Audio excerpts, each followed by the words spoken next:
Good morning students. Last video में हमने देखे वर्टिकल सर्कुलर मोशन। एग्जाम्पल लिया था stone tied with the string and hold in a vertical plane that performs vertical circular motion, actually that is under gravity. यानी वहाँ acceleration due to gravity, यानी acceleration की value acceleration due to gravity के बराबर लेनी पड़ती है। तो हमने टेंशन एट एनी पोजीशन और बाद में tension eight the top and tension eight the bottom ये देखे थे। आज हमें तीन डिफरेंट पोजीशंस के लिए वर्टिकल सर्कुलर मोशन के, that is top most point, bottom point and middle point के लिए स्पीड के फार्मूले निकालने हैं। और दूसरा जो एग्जाम्पल दिया हुआ है stone or say any body tied to the rod and hold in the vertical plane, तो उसकी थोड़ी सी हिंट मैं आपको देने वाला हूँ जो आपको खुद करके देखना है। तो यहाँ ये वर्टिकल सर्कल है, समझो वर्टिकल प्लेन है वर्टिकल सर्कुलर मोशन का। ये बॉटम पॉइंट है जिसको रेफरेंस पॉइंट भी लिया जाता है। अगर बॉडी की हाइट मेजर करनी है अपने को वर्टिकल प्लेन में, इसको रेफरेंस पॉइंट ट्रीट किया जाएगा, यानी एच इक्वल टू 0 हो जाएगा। और जैसे हम ये मिडल पॉइंट हो गया और टॉप पे जाते हैं, मिडल पे जाते हैं तो height is equal to radius यानी आर इक्वल टू एच हो जाएगा जब हाइट की जरूरत पड़ेगी यहाँ लेने की। तो जब हम टॉप यानी बॉटम टू एकदम टॉप पहुंचते हैं या टॉप टू बॉटम आते हैं, एच इक्वल टू क्या हो जाएगा, ट्वाइस आर, यानी height is equal to twice R. यहाँ हाइट और रेफरेंस पॉइंट लेने के पीछे कारण ये है कि जब भी हम वेलोसिटीज के फार्मूले निकालने वाले हैं तो यहाँ हमें law of conservation of energy से चलना है। तो सबसे पहले चलते हैं हम टेंशन के फार्मूले में जो टॉप मोस्ट पोजीशन मिले था। तो T equal to general formula था mv square by r plus mg cos theta. Cosine theta की वैल्यू कोसाइन 180 यानी कि -1 आने से यहाँ -mg हो गया था।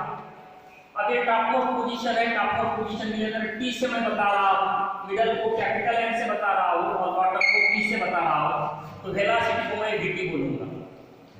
कंडीशन है वर्टिकल सर्कुलर मोशन परफॉर्म करने के लिए टॉप मोस्ट पोजीशन पे जो टेंशन है that should be either equal to और ग्रेटर देन 0। तो हम यहाँ फिलहाल इक्वल टू कंडीशन से चलते हैं, कम से कम कितना हो, तो 0 चल जाएगा, उससे लेस नहीं चलता, और उससे ग्रेटर है तो बॉडी तो सर्कुलर मोशन परफॉर्म करेगी। तो विद दिस कंडीशन अगर हम चलते हैं तो हमारे लिए हो जाएगा 0 is equal to mvt square by r minus mg, यानी जो मिनिमम स्पीड रिक्वायर्ड है टॉप मोस्ट पोजीशन के लिए टू कंप्लीट द सर्कल, तो यहाँ हमें मिलेगी it is mvt square by r is equal to mg हो गया। दोनों तरफ से मास टर्म कैंसिल हो जाएगा and therefore now vt square is rg and therefore vt is equal to under root of rg। यानी टॉप मोस्ट पोजीशन के लिए जो मिनिमम स्पीड रिक्वायर्ड है जिसको ऑप्टिमम या क्रिटिकल भी कहा जाएगा उस केस में, to just complete the circle it is vt is equal to under root of rg, vt is equal to under root of rg। इतनी स्पीड होनी ही चाहिए, उससे कम नहीं चलेगी। उससे ज्यादा रहा तो पार्टिकल सर्कल में घूम पाएगा, क्योंकि कम से कम टेंशन रिक्वायर्ड कितना है, 0 है, उससे कम नहीं होना, उससे ग्रेटर चलता है। तो यह फार्मूला था velocity speed at the top most point that is vt is equal to under root of rg। Now consider bottom point, बाद में हम मिडल के लिए चलेंगे। अब टॉप से लेके बॉडी बॉटम पे आ रही है तो वर्टिकल सर्कुलर मोशन में एनर्जी कंजर्व होती है। मतलब एक पोजीशन से जब बॉडी दूसरे पोजीशन पे जाती है तो there is interchange of the energies, यानी काइनेटिक पोटेंशियल में कन्वर्ट होती है और पोटेंशियल काइनेटिक में। लेकिन एज ए होल अगर दोनों का टोटल देखा गया तो किसी भी पोजीशन के लिए वो सेम रहती है। तो according to the law of conservation of energy अगर हम चलते हैं तो हमें energy at the top equal to energy at the bottom मिलेगा। तो एनर्जी एट द टॉप यानी पोटेंशियल प्लस काइनेटिक, तो पोटेंशियल के लिए mgh ये फार्मूला है टॉप के लिए, प्लस काइनेटिक यानी half mv square is equal to total energy at the bottom, again potential थोड़ी देर के लिए मैं h से बता रहा हूं, plus kinetic 1/2 M V square. तो टॉप के लिए वीटी हो गया, टॉप के लिए एच की वैल्यू ट्वाइस आर हो गई, M G H dash bottom के लिए एच रेफरेंस पॉइंट होने के कारण 0 हो गया, और वेलोसिटी के लिए आप बता के और वी से it is twice M G R plus 1/2। VT की जगह अगर चलते हैं under root of R G square है तो यह आर जी हो जाए, ये टर्म 0 हो गया, 1/2 एम वीटी का स्क्वायर।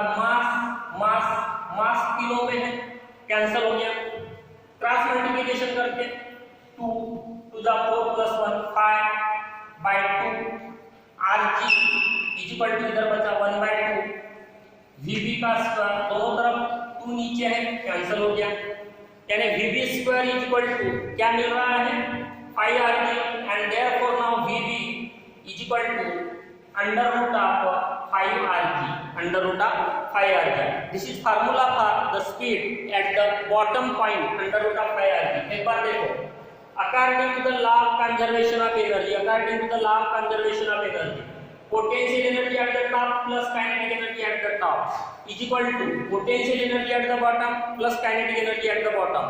टॉप के लिए h की value twice R, vt under root of rg, bottom के लिए h की वैल्यू 0 और वेलोसिटी को vb से बता रहा है, और सिंपलीफाई करना है तुम्हें वैल्यूज रखकर, तो तुम्हें मिलेगा vb यानी कि speed at the bottom is equal to under root of 5rg। अब चलते हैं हम मिडल पॉइंट के लिए, तो इसमें दो तरीके से जा सकते हो, एक तो टॉप टू मिडल आ जाओ या बॉटम टू मिडल चले जाओ। तो ठीक है, हम बॉटम टू मिडल चलकर देखते हैं। Again according to the law of conservation of energy, mgh bottom की पोटेंशियल एनर्जी, बाद में h की वैल्यू रखेंगे, प्लस बॉटम की kinetic energy is equal to middle की पोटेंशियल एनर्जी h डैश बोलो इसको, प्लस मिडल की काइनेटिक एनर्जी vm से बता। अब देखो बॉटम में h की वैल्यू कितनी हो गई 0, मतलब ये टर्म यहां से गायब हो गया। vb हमने निकाले हैं 1/2 mass into under root of 5rg था, तो यहां 5rg हो जाएगा। h डैश तो बॉडी कहां जा रही है h हाइट पे, तो कितना है वो r, it is mgr,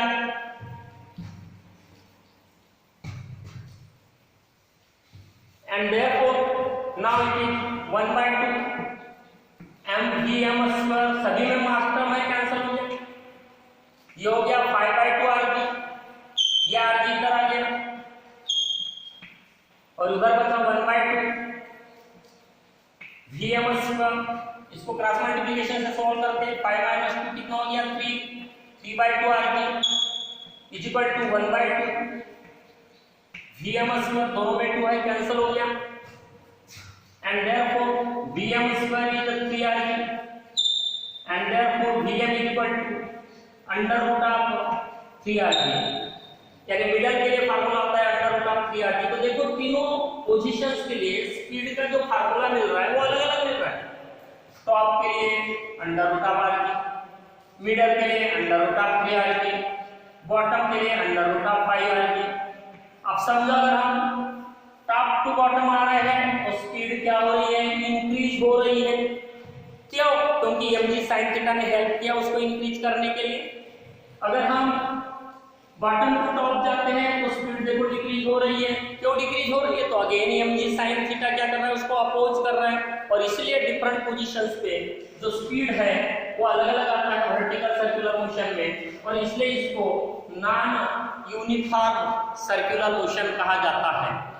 दूसरा जो एग्जांपल दिया है वो है रॉड, और उसको समझो एक बॉडी अटैच की गई है और वो वर्टिकल सर्कल में घूम रही है, ये तुम्हें करके देखना है।